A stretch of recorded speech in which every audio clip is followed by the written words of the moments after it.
Muy bien. Vamos a orar en esta tarde y poner este tiempo de estudio de la palabra en las manos del Señor y vamos a disfrutar, como siempre hacemos, de la palabra que nos hable y sobre todo en estos días en los que estamos recordando de una manera especial acontecimientos que fueron realmente trascendentales, ¿no?, para la historia de la humanidad. Te damos muchas gracias, Señor, por el privilegio que nos das de abrir tu palabra, leerla, estudiarla. Pedimos que nos hables, como siempre, Dios mío, a través de ella y que estemos atentos y que podamos recibir tu palabra, tu enseñanza y valorar el hecho de poder estar aquí reunidos, y también oramos por todos los hermanos que nos están viendo desde muchas partes del mundo, que tú les bendigas también a ellos y que tu palabra llegue claramente a sus vidas para que todos podamos crecer y fortalecernos cada día más y más en tus caminos y en tu palabra. Nos ponemos en tus manos, en el nombre de Jesús. Amén y amén. Gloria a Dios. Hermanos queridos, yo quiero hablar de unos personajes bíblicos. Son personajes bíblicos. No son personajes inventados por la sociedad o por los gobiernos o por las religiones. Son personajes bíblicos que lamentablemente tengo que decir que yo creo que han sido y siguen siendo, y me temo que seguirán siendo, los personajes más, no sé ni qué palabra utilizar sinceramente, pero los han convertido en el centro, en el foco de atención. Incluso parece que para lo único que están es para hacer una aparición un par de veces durante unos días en el año y recibir todo tipo de cartas y de peticiones por parte de los niños que están ansiosos por recibir sus regalos. Y vemos en los colegios, vemos en las plazas, vemos en los centros comerciales cómo están sentados en sus tronos y los niños se ponen al lado de ellos, algunos pequeñitos en brazos de ellos, para sacarse fotografías y que alguno de ellos le dé algún caramelo. Lamentablemente esto no tiene absolutamente nada que ver con la información que nos da la Biblia, la palabra de Dios. Estoy hablando de los mal llamados los Reyes Magos. Y digo mal llamados Reyes Magos porque la Biblia no dice que eran reyes. He estudiado en profundidad este tema y estos personajes. Y primeramente, antes de entrar en materia y leer una porción del Evangelio de Mateo, primeramente decir eso, que no son reyes. En ningún momento la palabra reyes aparece en el texto bíblico. Aparece una palabra que es la palabra magoi. La palabra magoi lamentablemente se ha ido deteriorando con el paso del tiempo, hasta el punto que esa palabra vuelve a aparecer en el libro de los Hechos cuando la Biblia hace referencia a un tal Simón el Mago. ¿Se acuerdan? Simón el Mago, que tenía engañada a mucha gente con las cosas y con las magias y con los trucos que hacía. Los magoi o los magos fueron gente muy respetada en la antigüedad. Eran personas que eran fundamentalmente astrónomos, ¿verdad?, que estudiaban las constelaciones, las estrellas, los planetas, etcétera. Y eran personas estudiosas, personas cultas. Luego después pasaron, sobre todo en el Imperio Persa, a hacer más bien un servicio sacerdotal, en toda ceremonia de nacimientos, de matrimonios, de muertes, etcétera, siempre tenía que haber la presencia de un magoi, ¿vale?, que era una especie de sacerdote, así como una especie de levita, pero en aquella cultura persa. Con el paso del tiempo, pues comenzaron a hacer una mala utilización de sus conocimientos, y de ahí viene todo lo que es la astrología, todo el estudio de los astros, de los signos del zodíaco, etcétera, etcétera. Pero durante muchos siglos fueron personas respetadas, personas cultas, personas, digamos, inteligentes, sabias, que se dedicaban fundamentalmente al estudio de las estrellas, de las constelaciones, como he dicho. No eran reyes, eran magos o magois, eran astrónomos. En segundo lugar, también quiero decir que tampoco la Biblia nos da el nombre. Hoy en día los reyes magos para la gente tienen nombres que son, Isma, que a Isma le gusta mucho esto. Esos nombres no aparecen en la Biblia. La Biblia no dice cómo se llamaban. Pero es que lo curioso es que la Biblia tampoco dice cuántos eran. ¿Por qué 3? Bueno, pues porque en aquellos tiempos se consideraba que eran como representantes de los 3 continentes que se conocían en aquel tiempo, que era África, por eso hay uno que es negrito, tenemos a otro que es el representante de Europa y tenemos a otro que sería el representante de Asia. Y los 3 representan a los 3 continentes, ¿verdad?, que van a adorar al niño Jesús, a Belén, ¿no? Pero la Biblia no dice ni el nombre, ni que eran reyes, ni tampoco cuántos eran. Podían ser 3, no hay ningún problema en que fueran 3. ¿De dónde sacan la conclusión de que fueran 3? Pues de la explicación que les acabo de dar. Y aparte, como se mencionan 3 regalos, oro, incienso y mirra, pues dice, bueno, cada uno de ellos, uno trajo el oro, el otro incienso y el otro la mirra. Pero realmente no podemos decir, según la Biblia, cuántos eran. Podían ser 3, 4, 5, 8, 10 o los que fueran. Eso es realmente lo de menos. La Biblia nos dice lo siguiente referente a estos personajes bíblicos. Y quiero decir antes de leer Mateo capítulo 2, que no es ningún pecado hablar en estos días, como en cualquier época del año, pues del nacimiento de Jesús, de José, de María, de los pastores, de los magos de Oriente. No es ningún pecado, no es ningún delito. Algunos se llevan las manos a la cabeza. ¿Cómo es posible que el pastor en estos días esté hablando del nacimiento de Jesús? Bueno, hablo del nacimiento de Jesús porque es un tema que está en la Biblia. ¿O es que la Biblia no habla del nacimiento de Jesús? ¿O es que la Biblia no habla de unos magos que vinieron de Oriente a adorar a Jesús? ¿O es que la Biblia no habla de unos pastores que fueron advertidos por una hueste de ángeles que les dijeron que había nacido en la ciudad de Belén el Hijo de Dios? Es decir, podemos hablar de estos temas en cualquier época del año. Pero yo quisiera en estos días hablar de estos temas para que la gente sepa realmente quiénes eran estos personajes y a qué vinieron, haciendo un recorrido seguramente de muchos meses hasta poder llegar al lugar donde estaba Jesús. Mateo capítulo 2, verso 1, la historia de estos personajes comienza de la siguiente manera. Cuando Jesús nació en Belén de Judea, en los días del rey Herodes, vinieron del oriente a Jerusalén unos magos, diciendo, ¿dónde está el rey de los judíos que ha nacido? Porque su estrella hemos visto en el oriente y venimos a adorarle. Oyendo esto, el rey Herodes se turbó y toda Jerusalén con él. Y convocados todos los principales sacerdotes y los escribas del pueblo, les preguntó dónde había de nacer el Cristo, el Mesías. Versículo 5.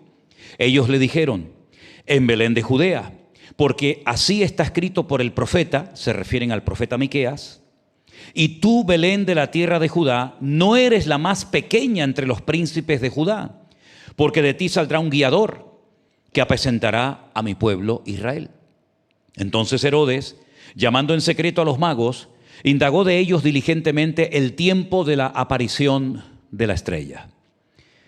Enviándolos a Belén, dijo, id allá y averiguad con diligencia acerca del niño. Y cuando la halléis, hacédmelo saber, para que yo también vaya y le adore. Ellos, habiendo oído al rey, se fueron, y aquí la estrella que habían visto en el oriente iba delante de ellos, hasta que llegando se detuvo sobre donde estaba el niño. Dice el versículo 10, y al ver la estrella se regocijaron con muy grande gozo. Y al entrar en la casa, fíjense, no habla de establo, no habla de pesebre, habla ya de una casa. Al entrar en la casa, vieron al niño con su madre María y postrándose lo adoraron.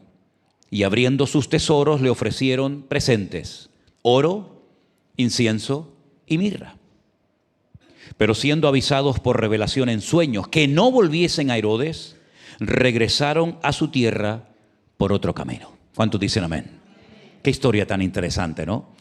Por cierto, Marcos no nos dice nada de la visita de estos personajes, y Lucas tampoco, y Juan tampoco.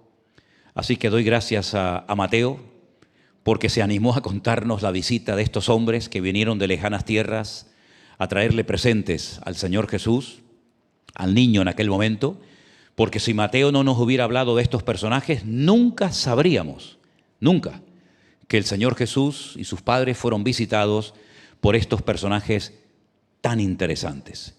Ahora, yo tengo una opinión personal que a lo largo de la exposición de la palabra esta noche se la voy a dar en cuanto a estos personajes. Pero vamos a empezar analizando un poquito el versículo 1.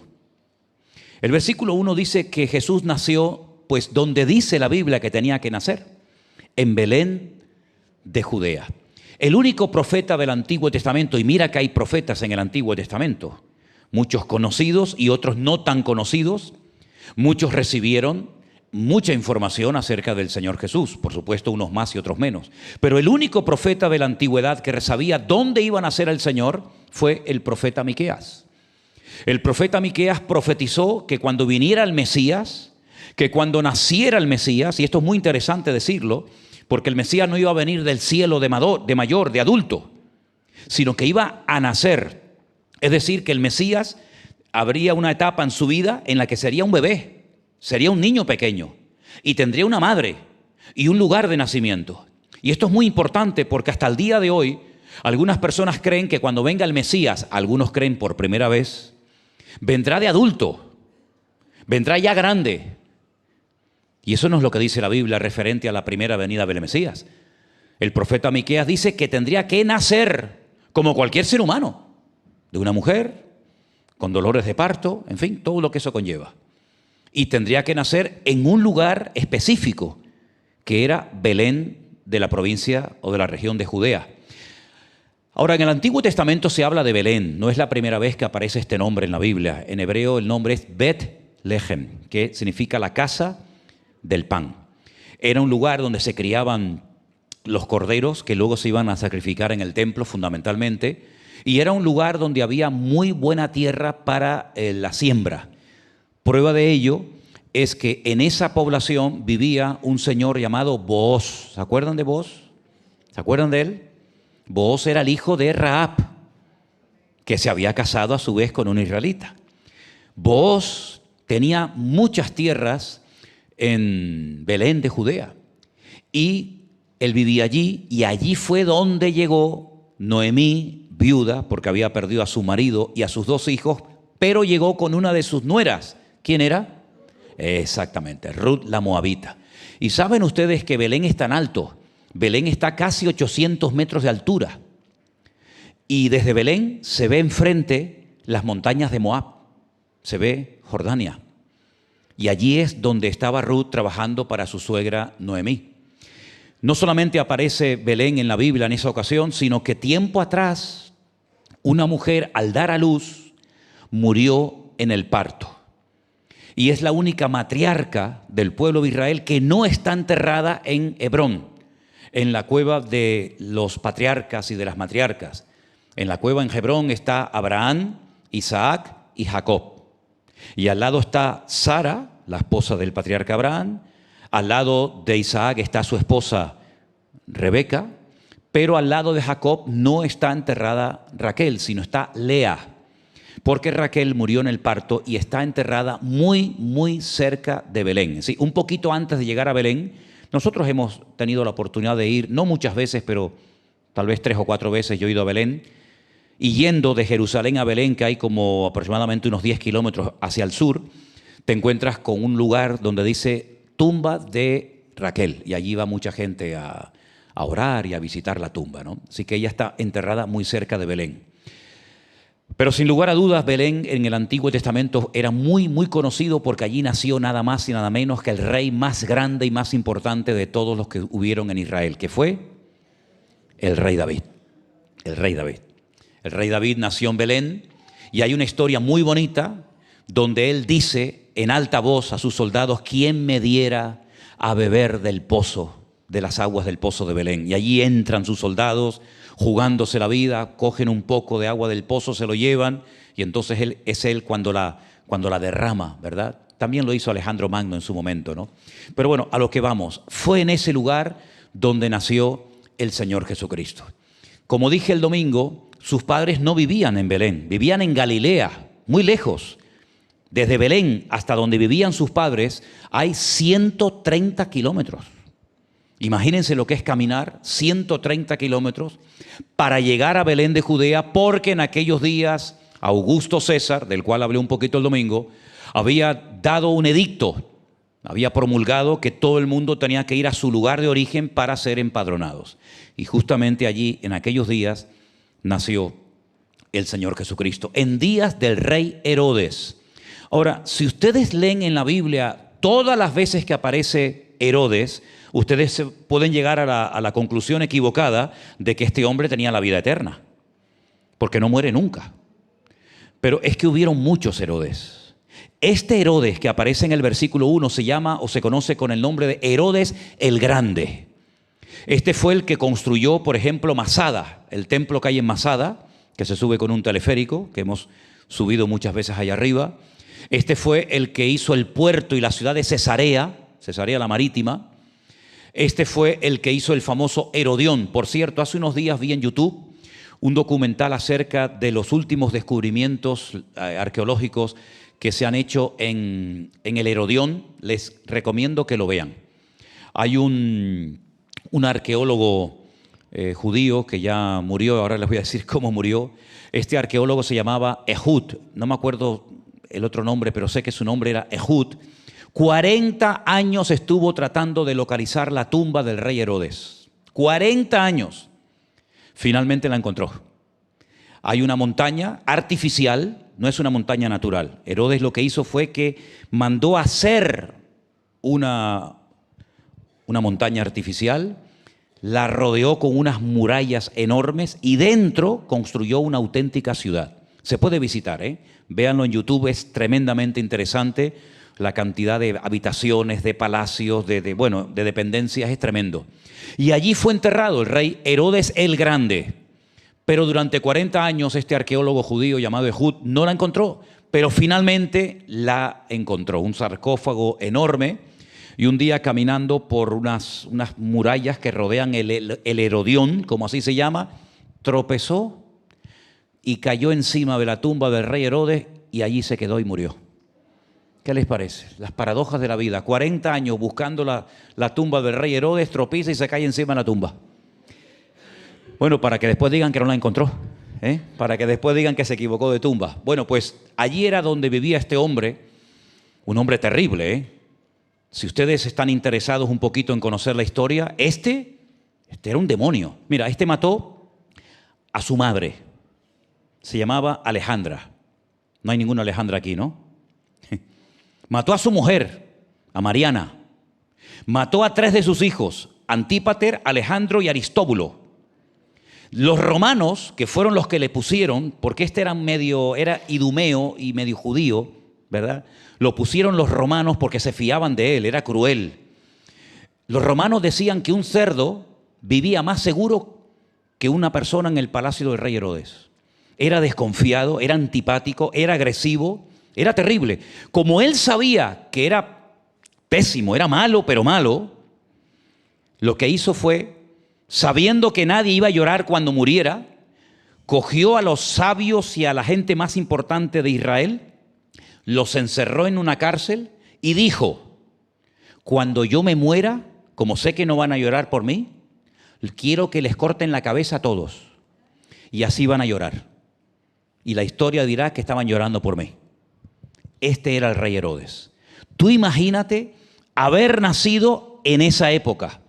Ahora ponte en el lugar de los magos de Oriente que vienen guiados milagrosamente, da igual si fue el cometa Halley, porque lo curioso es que se ha llegado a la conclusión de que en el tiempo en el que nació el Señor Jesucristo, el cometa Halley se veía perfectamente y estaba pasando por aquella región del mundo. Entonces algunos creen que podía haber sido el cometa Halley el que guió a estos magos.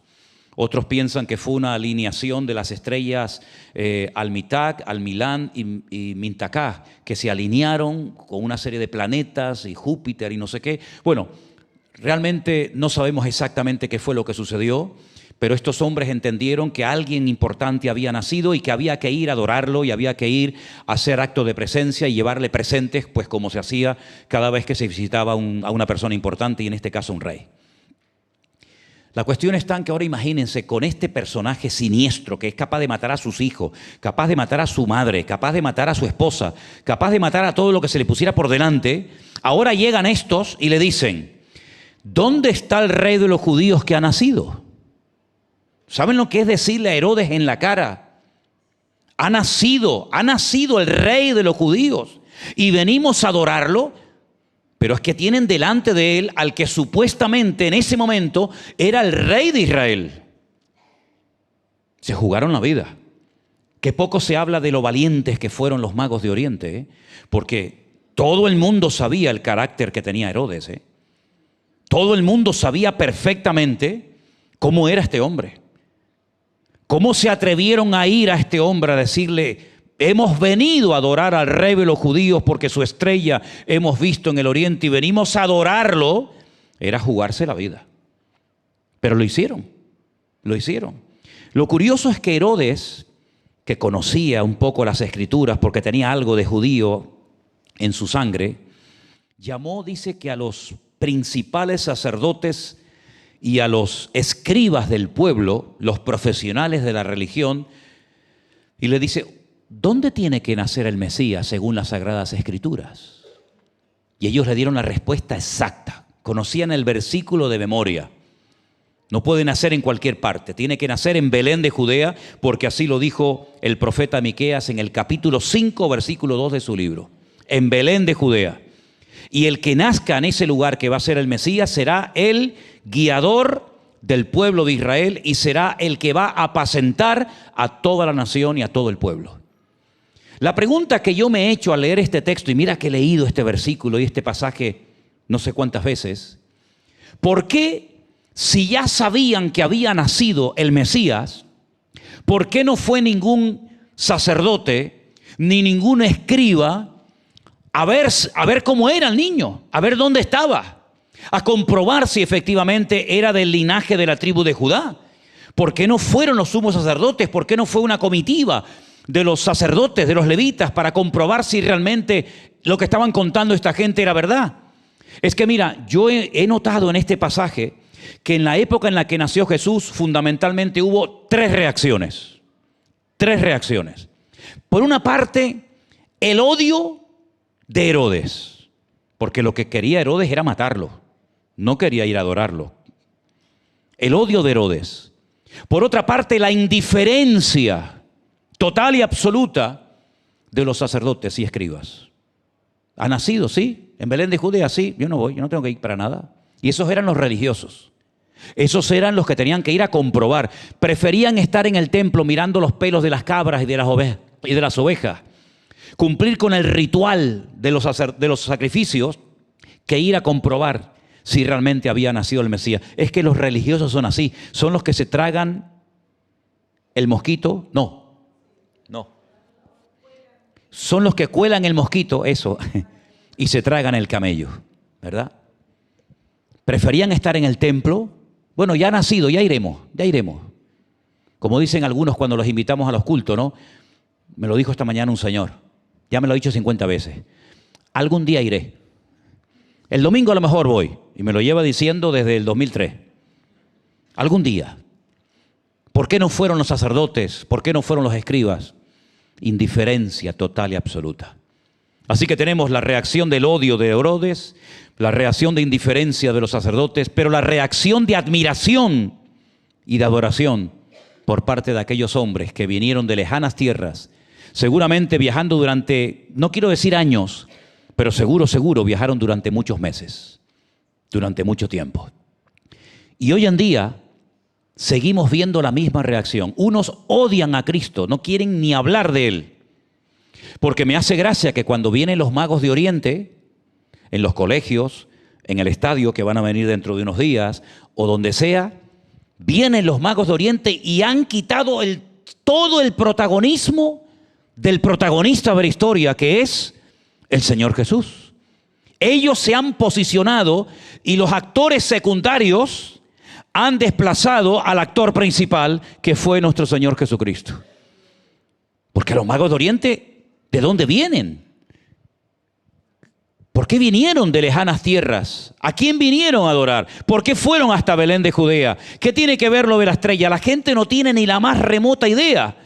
Yo sé que hay algunos hermanos que nos están viendo de otros países en esta tarde que les sorprende esto de los magos de Oriente, pero es que aquí en España esto está tan arraigado. Yo sé que, por ejemplo, en otros países está lo del Papá Noel, ¿no? Yo me acuerdo de niño, lo llamábamos San Nicolás. En Venezuela lo llamábamos San Nicolás. Estaba de Papá Noel, San Nicolás, ¿cómo se llama? Hay más nombres, ¿no? Santa Claus y todo ese rollo. No, el niño Jesús es otro. Ese es otro. Ese es el protagonista. Ese es el protagonista. El tema es que en España, el día 6 de enero, si no recuerdo mal, es el día para los niños más importantes del año. Porque es el día en el que vienen los magos de Oriente con sus regalos o con carbón, según haya sido el comportamiento de Natán. Así que a ver lo que te van a traer este año.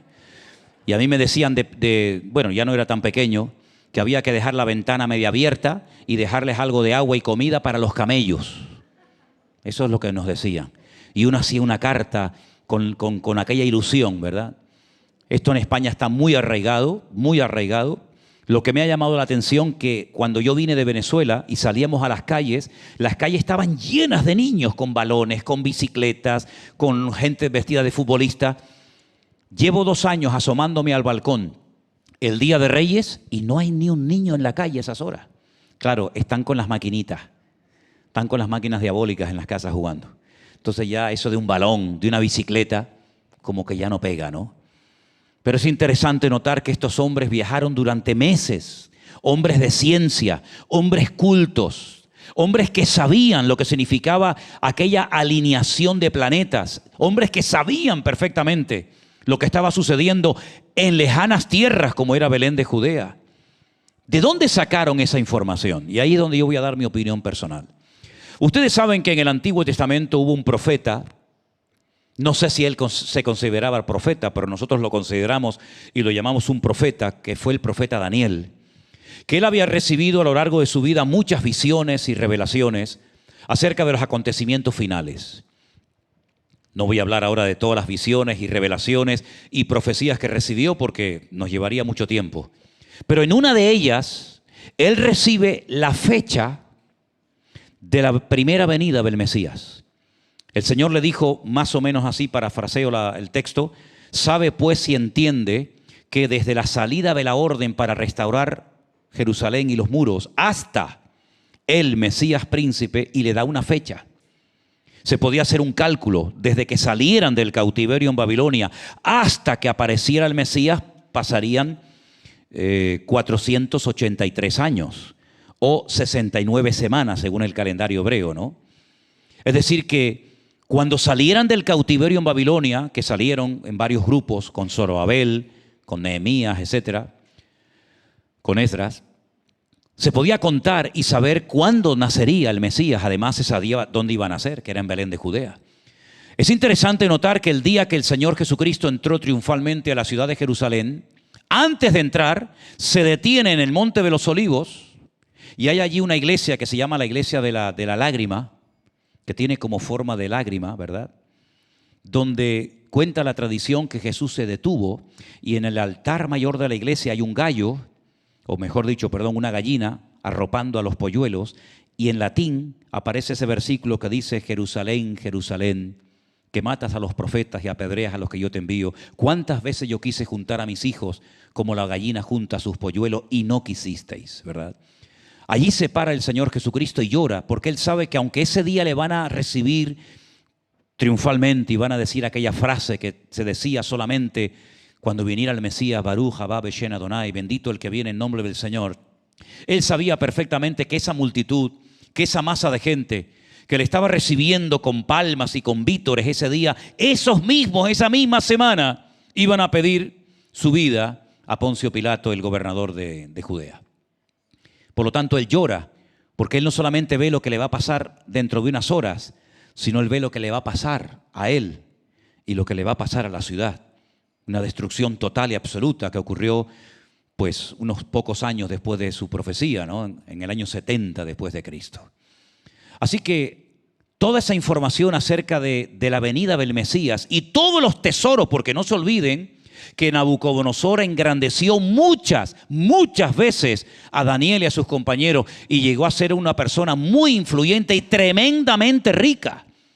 Daniel fue un hombre tremendamente rico y próspero en Babilonia, pero él no tuvo descendencia. ¿Cómo se llamaba la esposa de Daniel? ¿Cómo se llamaron los hijos de Daniel? No lo menciona en la Biblia. Probablemente fuera un eunuco en el palacio del rey, porque esa era la condición para poder vivir en el palacio del rey, donde estaba el harén de todas las esposas del rey.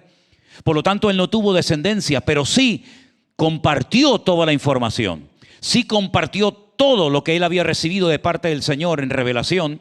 Y algunos opinan que esa fortuna de oro, de incienso y de mirra, especies tremendamente valoradas y caras en aquella época, y aquellas personas sabían que había nacido en Belén de Judea el Mesías, el Hijo de Dios, por toda la información que probablemente recibieron de los mismos labios del profeta Daniel. La mayoría de los comentaristas dice o vinieron de lo que es la zona de Babilonia, lo que es hoy en día Irak, entre el río Éufrates y Tigris, lo que se llama la Mesopotamia, o pudieron venir tal vez de Persia, que es el país de Irán en la actualidad, país que también conoció como imperio Daniel, porque él sobrevivió al imperio babilónico y conoció el imperio de los medas y de los persas. Sea como sea, estos hombres vienen, primeramente van al palacio del rey Herodes y le dejan bien claro con su pregunta, porque la pregunta, si ustedes se dan cuenta, desde mi punto de vista, tiene como doble intención. Primero, voy al rey. La pregunta es, ¿por qué fueron al rey Herodes? Sabiendo cómo era, sabiendo que podían perder la vida. ¿Por qué se atreven a ir al palacio del rey? A preguntarle dónde está el rey de los judíos. Es como si fuéramos, bueno, creo que el rey de España vive en ¿cómo se llama? La Zarzuela, ¿no? En la Zarzuela creo que es, ¿no? Sí, porque la Moncloa es el de Peter. Peter es el de la Moncloa. En la Zarzuela vive Felipe, ¿no? Y entonces imagínate que uno llega y se encuentra a Felipe, el rey de España, y dice, oye, una preguntita, venía a ver al rey de España. Y te dice, yo soy el rey de España, ¿no? Pues esa es la reacción que se habrá llevado Herodes, ¿no? Diciendo, ¿cómo que dónde está el rey de los judíos? Yo soy el rey de los judíos. No, tú no eres el rey de nadie. Tú eres un monigote. Tú eres un títere que ha puesto Roma. Pero tú no eres el rey de los judíos. Tú no eres ni judío. Tú no eres de la tribu de Judá. Se jugaron la vida. Pero al mismo tiempo le están diciendo al rey en su cara que tú no eres el rey y que el verdadero rey ha nacido hoy en esta ciudad donde tú vives. También me he preguntado muchas veces, si Herodes vivía en Belén, ¿por qué no fue con ellos en ese momento a ver dónde estaba el niño? Bueno, son muchas preguntas que probablemente el Señor nos aclare cuando estemos en su presencia. Pero lo que me llama mucho la atención es que ni fue el rey Herodes, ni fueron los religiosos, ni fue nadie, sino solamente estas personas de lejanas tierras. Y cuando llegaron, ya el niño no estaba en un establo, en un pesebre, como vimos el domingo pasado cuando Jesús nació, sino que ya han pasado, se calcula, como 2 años aproximadamente. ¿Por qué decimos como 2 años? Porque el rey Herodes dice que mandó a matar a todos los niños menores de 2 años, no a los niños recién nacidos. Es que cuando los magos de Oriente vienen a visitar a José, a María y al niño, no es un niño recién nacido el que vienen a ver, sino es un niño que tiene probablemente 1 año, año y medio, máximo 2 años de edad. Cuando ellos llegan, la sorpresa para sus padres tuvo que ser tremenda. Me llama la atención que no mencionan al padre, porque dice que cuando entraron en la casa vieron al niño con su madre, pero no habla de que estaba José. Estaría trabajando a lo mejor, digo yo, no sé. La cuestión es que ellos abren sus tesoros y le ofrecen al Señor 3 elementos que proféticamente nos hablan acerca de lo que ese niño sería en el futuro. Dice que le dan oro, incienso y mirra.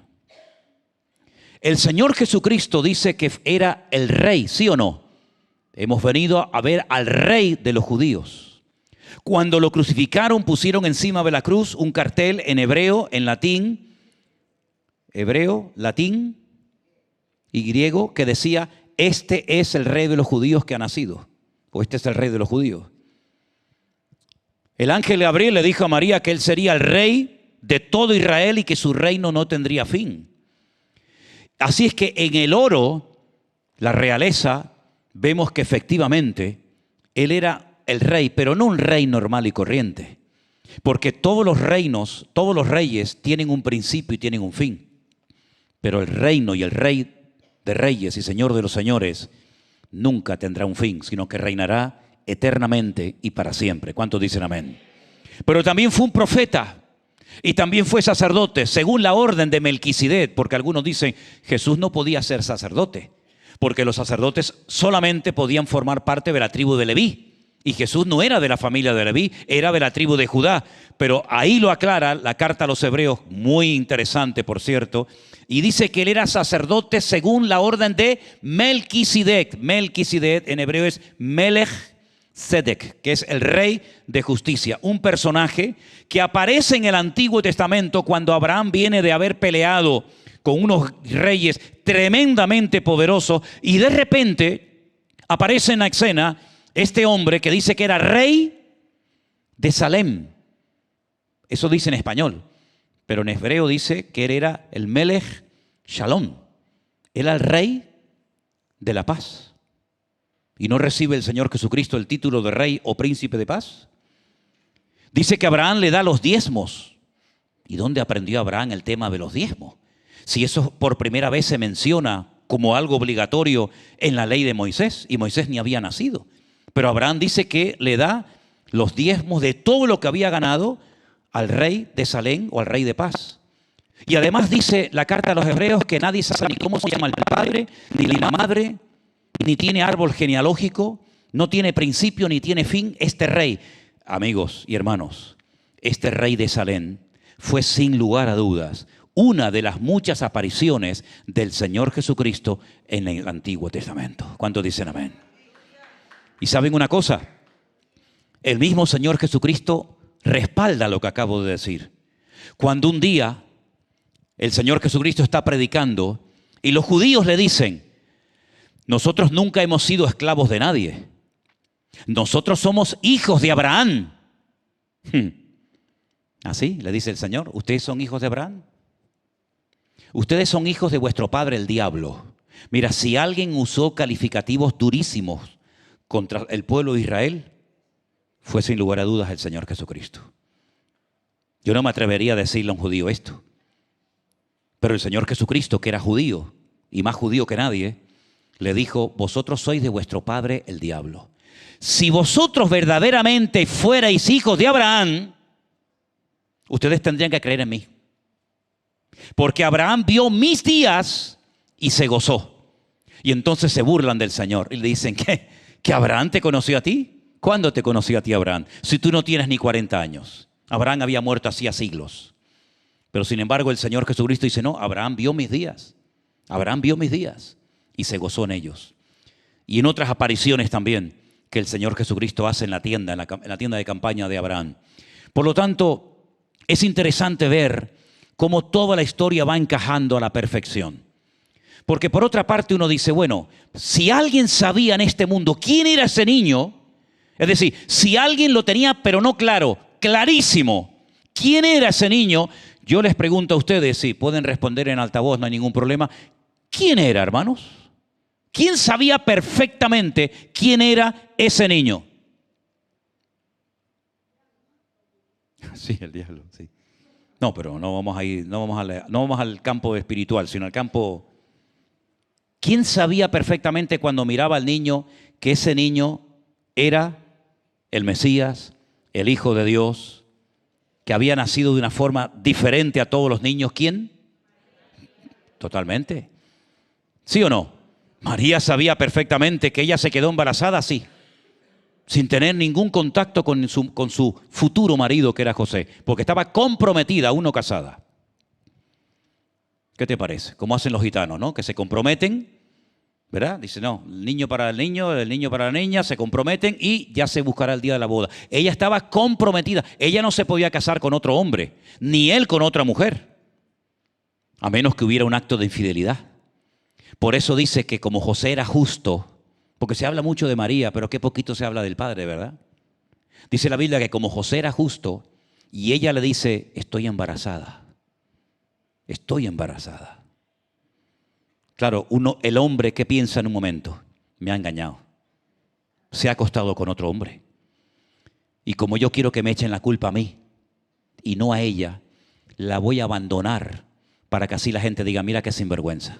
Deja a la chica embarazada y encima la abandona. Pero el Señor se le aparece y le dice: no lo hagas, porque lo que lleva en su vientre es santo, Así que no tengas ningún temor. Sí, las cosas que el Señor habló en aquellos días por sueños, por visiones, por ángeles, fue realmente tremendo. Porque hay una característica del mundo espiritual. Y es que cuando están a punto de suceder cosas muy, muy impactantes en el mundo, en la sociedad, hay una aparición de ángeles y visiones y revelaciones como nunca antes. Porque es la forma como el Señor va anunciando lo que se viene, ¿verdad?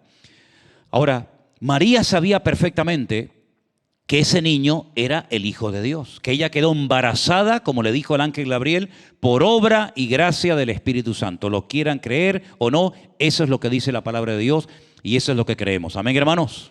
Amén. Muy bien. Ella no tenía ninguna necesidad de que unas personas de Oriente vinieran para confirmarle que él era el rey de los judíos y venimos para adorarle porque su estrella hemos visto en el Oriente. Ella no tenía necesidad de que nadie le dijera que él era el rey o iba a ser el rey de los judíos, porque ella sabía perfectamente que ese niño era un niño especial. Todas las madres de Israel, escuchen bien esto porque esto es la verdad, todas las madres de Israel soñaban con tener algún día, con parir algún día al Mesías, al Redentor de Israel.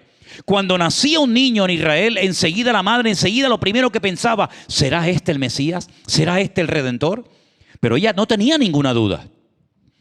Ella sabía que ese niño tenía un propósito especial porque ya el ángel Gabriel se lo había dado. No tengo tiempo ahora, pero lean ustedes el mensaje que Gabriel le da a María y le da 7 profecías. 7 profecías. No temas, María, has hallado gracia ante los ojos de Dios. He aquí que darás a luz un hijo, será su nombre Emmanuel, será grande, reinará sobre la casa de Jacob para siempre. Sí, 7 profecías, de las cuales 4 se han cumplido. Es una tarea que les pongo, háganlo ustedes. Quedan 3 por cumplir. ¿Para qué tienen que venir los magos de Oriente a decir hemos visto su estrella en el Oriente y venimos a adorarlo porque sabemos que Él es el Rey? Es que los magos de Oriente no vinieron solamente para adorar al niño, sino que cumplieron una función fundamental y es lo que dice la Biblia en uno de los primeros versículos que yo aprendí de memoria en mi vida, que es Filipenses 4:19, que dice, mi Dios pues suplirá todas vuestras necesidades conforme a sus riquezas en gloria en Cristo Jesús. Ellos van a tener que huir. Ellos no pueden permanecer ni un minuto más en ese lugar. ¿Por qué? Porque Herodes le ha puesto precio a la cabeza del niño. De hecho, muchos niños murieron. Dice la Biblia, por ejemplo, en el capítulo 2, en el versículo 17, entonces se cumplió lo que fue dicho por el profeta Jeremías cuando dijo, voz fue oída en Ramá, grande lamentación, lloro y gemido, Raquel llora por sus hijos y no quiso ser consolada, ¿verdad? Muchos niños murieron, pero este niño logró salvar su vida porque el Señor le había revelado a José que tenían que huir. ¿A dónde? ¿A dónde tenían que huir, hermanos? Pues al país más cercano que tenían yendo hacia el sur, que era Egipto. Ahora, yo no sé cómo están ustedes de geografía, hermanos, pero no estamos hablando de que fueron en coche, ¿eh? No fueron en tren, no fueron en un avión. Fueron caminando desde Belén hasta Egipto. Visualice usted el mapa un momentito en su cabeza, qué lástima que no se me haya ocurrido ponerlo aquí para que lo vierais, pero es un camino larguísimo. Tienen que salir de Israel, tienen que adentrarse en la península del Sinaí. Probablemente habrán entrado por la franja de Gaza, ¿verdad? Por la franja costera de Gaza. Sea como sea, se tuvieron que meter por el desierto de la península del Sinaí hasta llegar a las ciudades habitadas de la época. Y bueno, si logran llegar con una criatura de 2 años, este hombre es un extranjero. Los egipcios no guardan un buen recuerdo de los hebreos, de los judíos. ¿Por qué? Porque siglos atrás, por culpa de este pueblo, nuestro país quedó totalmente destruido. El faraón murió, el heredero murió. Las plagas destrozaron los animales, destrozaron los campos, las cosechas. Este pueblo nos destruyó y ahora viene un judío, un extranjero, a habitar entre nosotros. No es nada fácil, ¿eh? Pero tan bíblico es quédate en tu sitio como tan bíblico es huye de este lugar a otro lugar. No huyeron por cobardía, huyeron porque el Señor le dijo que lo tenían que hacer. Qué curioso, ¿no? A unos les dice que salgan corriendo de Egipto y a otros les dice el Señor, tienes que volver a Egipto. Pero es que había una profecía que decía, de Egipto llamé a mi hijo. Oseas capítulo 11, verso 1. De Egipto llamé a mi hijo. Claro, tiene una doble interpretación, porque también es verdad que la Biblia dice que Israel es como el hijo del Señor. Pero por otra parte también el Señor Jesucristo, como el unigénito del Padre, también fue llamado de Egipto. 2 años estuvieron en Egipto. 2 años. Una pregunta, ¿dónde vivieron? ¿De dónde sacaron dinero para alquilar una casa? ¿Y para comer? ¿Y para ponerse ropa? Los magos de Oriente trajeron oro, incienso y mirra para que estuvieran tranquilos 2 años, para que después pudieran volver, pero dice que como tenían todavía cierto temor, se fueran a vivir a otro lugar llamado Nazaret. No fueron a Galilea, no fueron a Belén, se fueron a otro lugar llamado Nazaret, y de ahí viene lo de Jesús de Nazaret, porque fue criado en aquella zona. ¿Os dais cuenta todos los detalles cómo están controlados por el Señor? Ahora, mi pregunta es, ¿hoy en día el Señor tiene sobre nuestras vidas el mismo control que tenía hace 2000 años? ¿Sí o no? Lo controla todo, lo sabe todo. A veces nosotros nos rompemos la cabeza, decimos, Señor, ¿cómo voy a pagar esto? ¿Cómo voy a pagar lo otro? ¿Y cómo voy a poder pagar esta factura? ¿Y cómo voy a hacer esto? El Señor tiene todo bajo control. ¿Nació el Señor Jesucristo en Belén de Judea, sí o no? Nació, hermanos, nació. Pero es que no podía nacer porque las probabilidades eran remotas, porque es que sus padres no vivían allí. ¿Cómo se va a ir 130 kilómetros caminando una mujer con un barrigón así? Pues se fue. Porque había un edicto, era una ley, era una obligación tener que ir al lugar de origen. Imagínense ustedes el barrigón que tenía hasta el otro día aquí doña Agus. Imagínense con ese barrigón que se tenga que ir caminando 130 kilómetros. Eso no hay quien la aguante. Pero mira cómo el Señor utilizó a César Augusto, que no sabía nada de las profecías de la Biblia, para que tuviera que movilizar a millones de personas y sobre todo a José y a María y llegara el día exacto del nacimiento del Señor Jesús. Mira cómo el Señor tenía todo preparado de antemano para que José y María pudieran huir a Egipto y estar tranquilitos 2 años sin tener que preocuparse por los aspectos económicos. Ese es nuestro Dios. Alguien se había quedado con las ganas de aplaudir, pues apláudanle ahora al Señor, porque ese es nuestro Dios, querido hermano. Ese es nuestro Dios, aleluya. El Dios que lo sabe y lo controla todo. Mira, termino diciendo esto. Hay una fiesta en el calendario judío que la llaman, ustedes saben, el Yom Kippur. Es el día en el que el sumo sacerdote entraba al lugar santísimo, como ya les he explicado muchas veces, para presentar el sacrificio. Luego el sumo sacerdote salía, extendía las manos hacia el pueblo, los bendecía, etcétera, etcétera. Muy bien. Miren, hermanos, el Señor Jesucristo, que lo sabe, que lo conoce y que lo puede todo, se va a encargar de todos y de cada uno de nuestros detalles. No le va a faltar a nuestra vida nada. Ellos creen que en ese día Dios juzgaba al mundo y lo siguen creyendo hoy en día. Ellos días antes llaman por teléfono, escriben cartas, te visitan pidiéndole perdón a la gente que ellos creen que han ofendido. Tienen unas oraciones especiales, que yo las tengo por ahí en mi casa escritas, que las dicen por si acaso han hecho una promesa y no la han cumplido. Es decir, intentan ponerse lo mejor delante del Señor. Pero lo que me llama la atención es que ellos tienen una costumbre que dicen que ese día, el día del Yom Kippur, Dios decide lo que en el próximo año te va a pasar con tu vida. Ahí Dios decide cuánto vas a ganar, todo lo que te va a suceder. En ese día Dios hace como un balance de lo que ha sido tu vida y dice, bueno, de aquí al próximo año a este hombre le va a pasar esto, esto y esto y esto. Es una costumbre, es una tradición que ellos tienen. Sea como sea, lo que sí creemos y tenemos la seguridad absoluta de que si estamos en línea con el Señor, en orden, en obediencia, en santidad, alineados con Él, los que amamos a Dios, todas las cosas nos van a ayudar a bien. José tuvo que cerrar su carpintería, tuvo que cerrar su pequeño negocio, sus herramientas, lo tuvo que dejar todo, su casa, su herramienta, todo. ¿Pero por qué? Porque el Señor lo movió. Y dice la Biblia que cuando uno cree en el Señor, el que mueve a esa persona es el Espíritu de Dios. Y fíjense hasta qué punto es importante aprender a moverte, no por impulsos carnales, no por emociones, sino por el Espíritu de Dios, que en el capítulo 8 de Romanos, que es un capítulo maravilloso, se llama, o lo titulan, Viviendo en el Espíritu, que para mí es uno de los capítulos más profundos y preciosos de la Biblia. Hay un versículo que dice que los hijos de Dios son los que se dejan guiar por el Espíritu de Dios.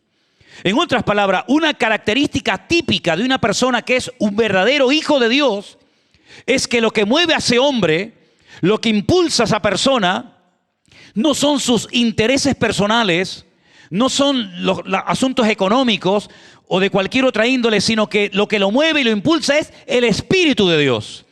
Porque dice que todo el que ha nacido del Espíritu, pues se deja guiar por el Espíritu, y tú no sabes de dónde viene el viento ni a dónde va. Dice, así son los hijos de Dios, que son guiados por el Espíritu de Dios.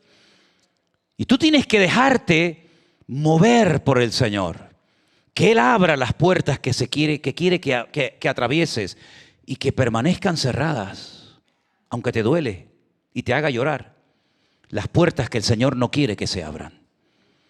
Y si aquello que querías tanto no se dio, no pasa nada. El Señor tendrá una cosa mejor. Me imagino a José, ¿no? Ya es algo personal. A Egipto. ¿Y para qué voy yo a Egipto? Pues si yo vivo aquí. Yo no vivo en Egipto. A mí no me gusta ir allí. Además, eso queda lejísimo. El calor que hace en Egipto. Y podía haber puesto 20.000 pegas. Callado la boca, Egipto. Ahí se fue a Egipto. Y lo mismo le pasó a Felipe cuando el Señor le dice, deja este avivamiento, deja este mover tremendo del Espíritu Santo en Samaria y vete al desierto. Y Felipe se calla y se va al desierto y obedece al Señor. Así es como tenemos que ser todos y cada uno de nosotros. Si tenemos a Cristo en nuestras vidas, si ha nacido en nuestros corazones, si es nuestro Rey, pues dice que esta gente lo que vino fue adorar al Señor Jesús. ¿Pero adorar a quién? A un rey. ¿Pero a qué rey? Si es un niño, si no habla, no ha hecho ningún milagro, no ha dado ninguna predicación, no es un niño prodigio que ya a los 2 años hace milagros y señales, como hay un libro apócrifo que dicen que Jesús cuando fue a Egipto sorprendía a la gente porque hacía, como el padre dice que era carpintero, son leyendas, ¿no? De hecho hay un viaje turístico que te llevan a la carpintería de José a Egipto. Y dice que el niño cogía trocitos de madera, hacía pajaritos de madera, soplaba y salían volando. No hacía nada ese niño. Era como un niño normal y corriente de 2 años. Bueno, si tenía 2 años y era así como el carácter de Adiel,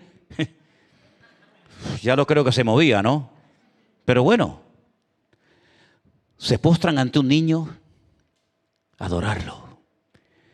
Si estos hombres se postraron ante un niño que no hacía nada y lo adoraron, ¿cuánto más tú y yo nos vamos a postrar ante Él, que ha hecho tantas maravillas, señales y prodigios en nuestras vidas? Ellos todo era por fe, no veían nada, pero lo hicieron. Nosotros, hermanos, tenemos miles de motivos para decir, ¿cómo no voy a adorarte, Señor? ¿Cómo no voy a bendecirte?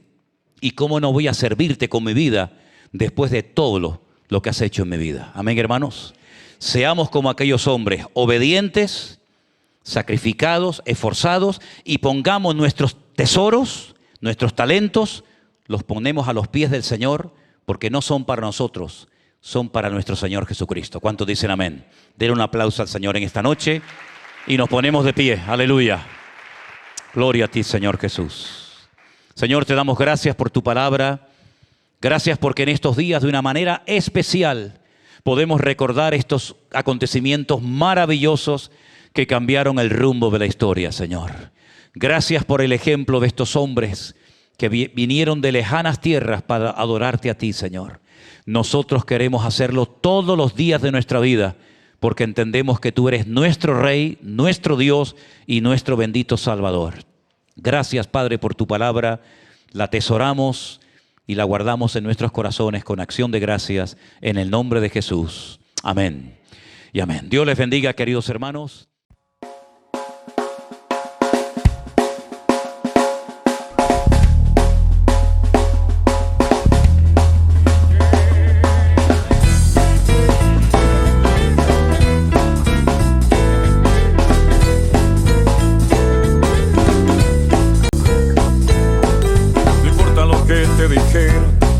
No importa lo que te hicieron, tienes que aprender a descansar en Dios.